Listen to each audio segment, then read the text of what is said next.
Tay, ano? Naniwala ba sila sa pagkamatay ko? Siguro naman, anak. Galing ko umarte. Eh baka di na rin nila ipahanap yung katawan mo.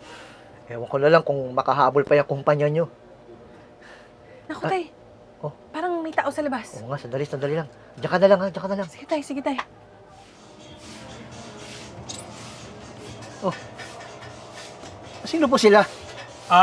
Ako po si Jigo Gutierrez. Ako po yung private investigator na hinire po ng kumpanya pinagtatrabahuan po ni Camille.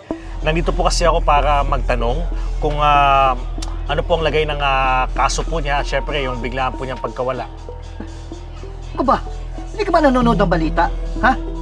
Kita mo na nga nagluluksa ako sa pagkawala ng anak ko eh. Tapos, unahin nyo pa yung kasong yan, wala namang katuturan. Grabe naman kayo. Namatayan na nga ako ng anak eh. Pwede ba? Please lang. Huwag na kayo bumalik.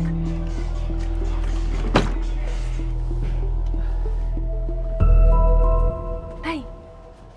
Ano sabi? Tay! Tay! Tay! Tay, hindi ka pwedeng matuluyan. Ang alam nila, patay na ako. Hindi kita madadala sa ospital, Tay. Ako,